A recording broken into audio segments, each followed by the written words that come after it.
And it's a very, very good morning to Daryl. How are you, Daryl? Very good, thanks, Bill. Greetings to you and to all the other gardeners around. I hope they all watered their gardens last night because of the pending 37 degrees we're expecting today. Yes, I did. And a big happy birthday for this week too.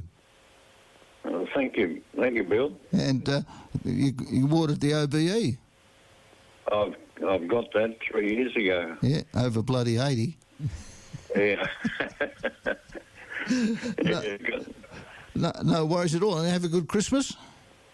Yes, I did have a good Christmas, except I've been sort of crook a fair bit. I couldn't talk and all that stuff, but I seem to have come good this morning. Oh, that's good. Otherwise, if you can't talk, it's no good on radio. No, that's right. And what's happening now in the garden? Well, I just looking back. It's been a while since I've been on the radio. It's looking back at the weather that's been affecting the gardens. You know, we've had such a variety of weather. I don't think the veggies knew what they were doing. We've had hot and cold and weather. We've had strong winds, and we also had a big deluge of rain, which was great. And then it's become very dry. In fact, we've had 129 millimetres of rain for January. Melbourne had 109, and that's double the average, so it's nearly 5 inches of rain that we've had, but you wouldn't know it looking at the ground now. Not today, you wouldn't. No, it's very dry again now, so anyway, that's all the bad news, but the good news is it's a time to rejoice. Ooh, hallelujah.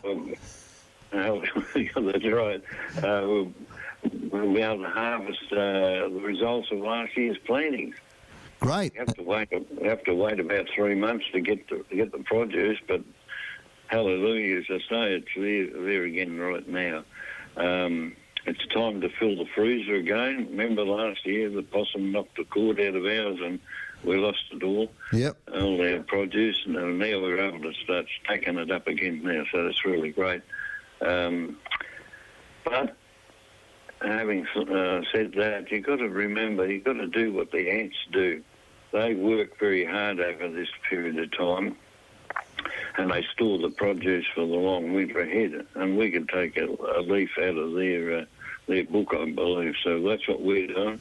I've got Lady Flo working hard in the kitchen, storing all the tomatoes, so we've got heaps of those, and we've got beans in there as well, some fruit and things like that. So we're filling our freezer up again. So how, can you do anything with the lettuce? Lettuce? No, I didn't do too good with the lettuce. It was sort of, they did come up and they went to head early and things like that, so we never did much with the lettuce. But it's still time. You can still plant lettuce now if you so desire. Yeah. For your salads and so forth like that, but we really haven't had a lot of salad weather. Is Lady Flo making the sauce and pickles and chutneys? Yes, she gets into all of that, works very hard. I support her by watching very... Oh, you grow them? I grow them, and then I watch her make things out of it, so it's really a good team. And then you have the pleasure later. That's right, yes, that's right.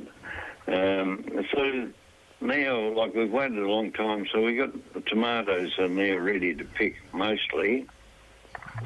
But they're a great plant, the tomatoes, because the early ones, you can pick those and then slowly they keep ripening as you go up the plant. You know, they keep producing.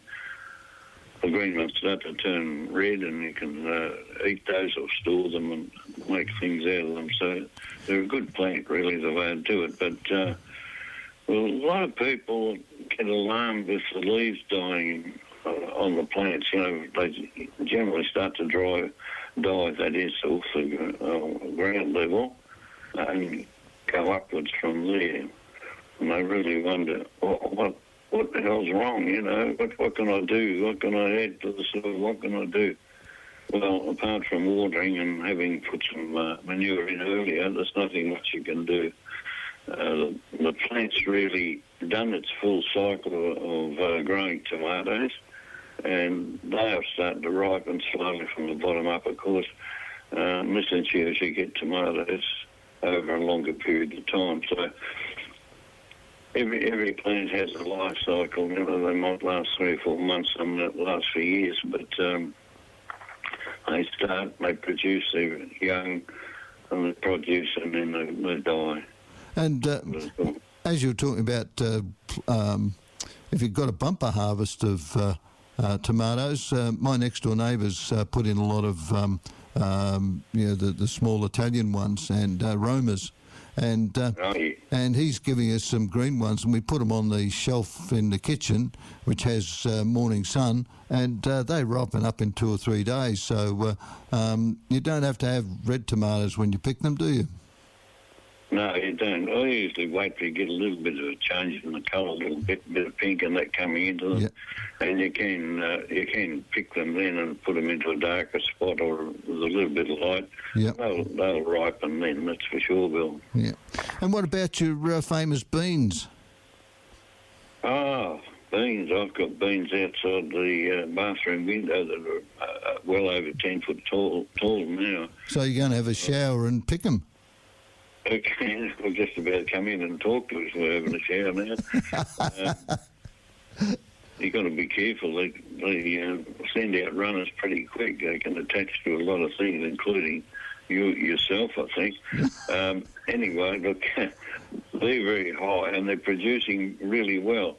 One of the things I'd heard a long time ago was that when they're flowering, this is the climbing beans, flowering, spray them with water and you'll get a better crop doing it that way. So I did that. That was when we had that deluge of rain in January, and I must admit we've got a huge amount of beans coming on those plants now.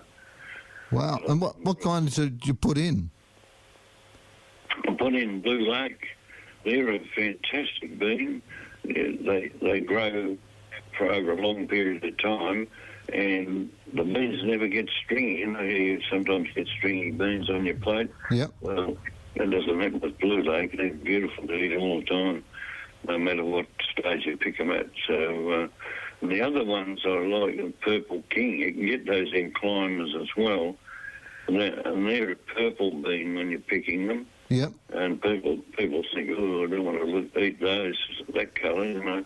But when you cook them, boil them up, they turn green, so you wouldn't know they were a purple bean when you put them in the pot. So, great. So to match the tomatoes and the beans, and what about something a bit low growing, your potatoes? How are they going? Potatoes, my crop's just about on its deathbed now. It's dying off. The tops are drying off.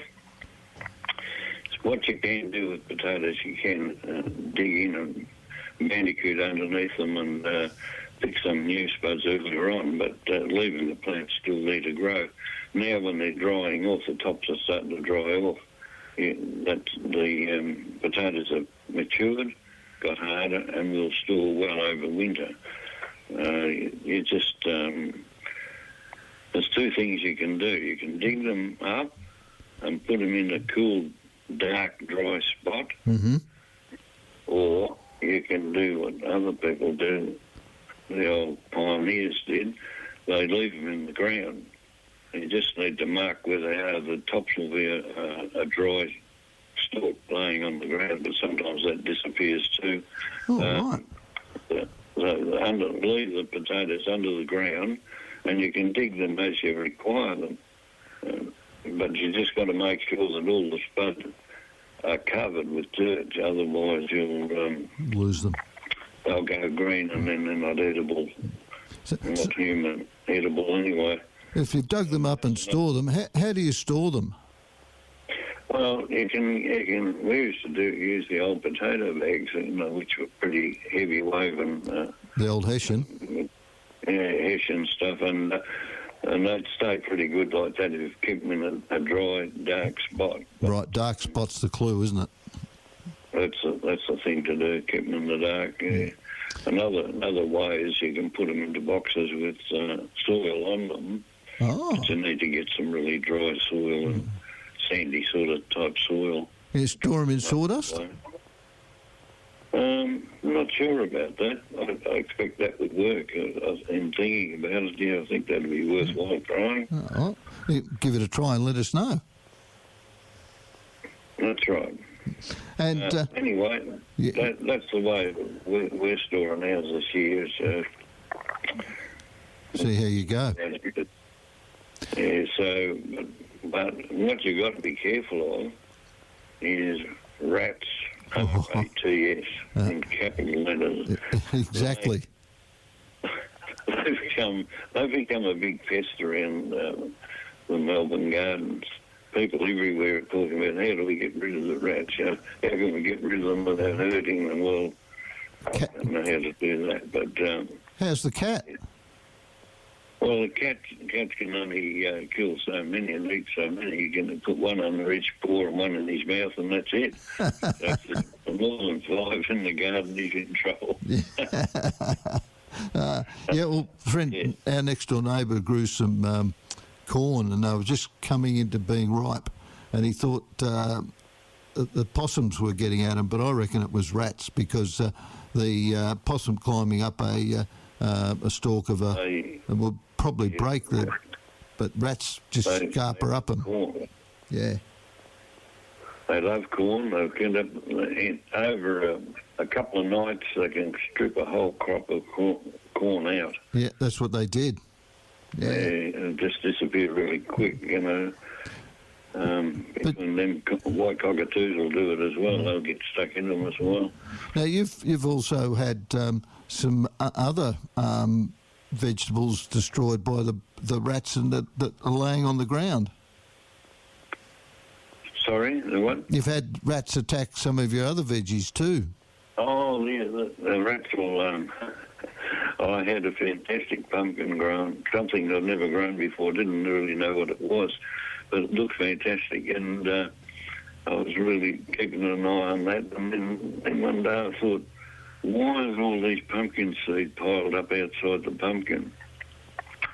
Then I realised by doing a bit of sleuthing and looking there, I saw a couple of rats, and they'd actually got inside the pumpkin, was eating it all out, and then they get on and eat the skin as well. So that was quite devastating. So I've got a ghostly-looking figure for a pumpkin and a heap of pumpkin seeds piled up on the ground. Uh-huh. So I'm taking some methods to eliminate them. But they got quite cheeky out in the dale. Normally you wouldn't see them. The back of the spade will do.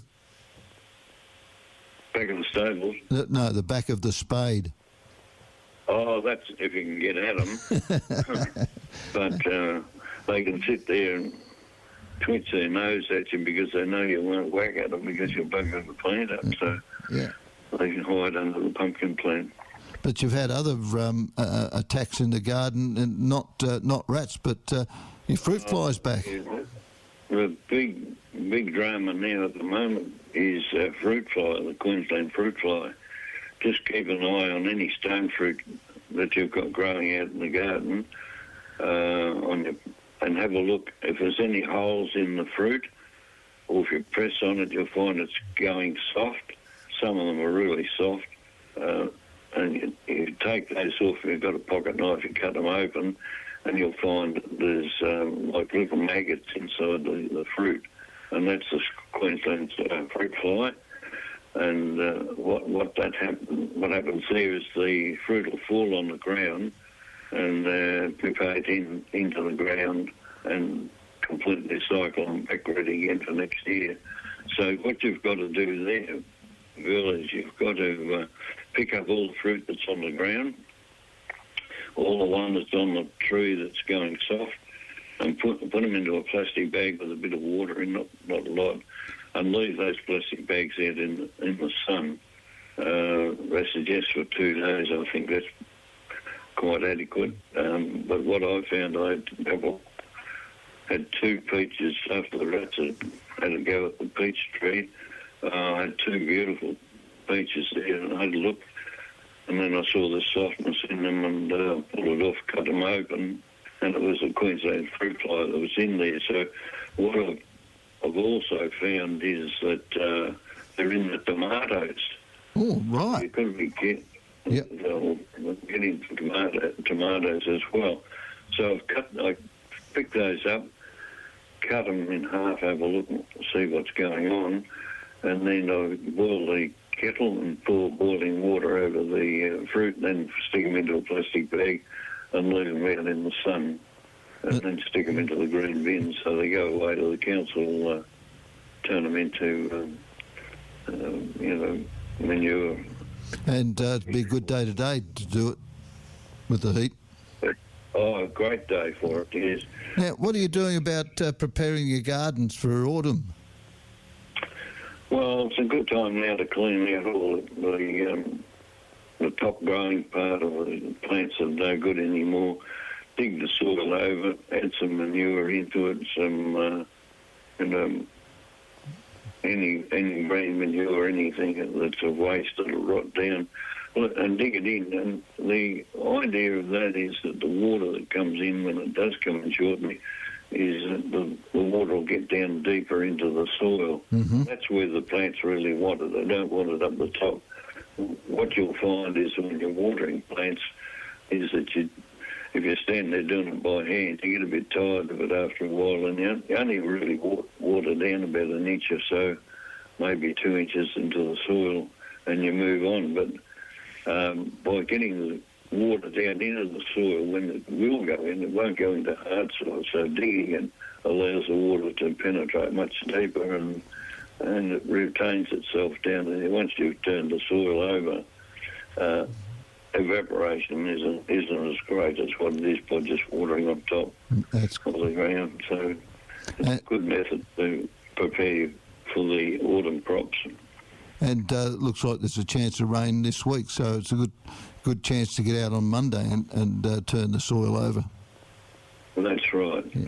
The other thing you might do, which I hadn't really anticipated talking about, but what's going to happen in the autumn crops, well, now you should be turning the soil and preparing and planting carrot seeds.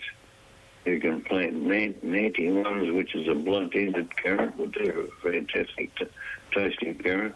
Used to be top weight was the one we always used to grow, but I've found they don't do quite as well as what the Nantys do, so they're well worthwhile doing. Another thing now with February here is you can plant parsnips.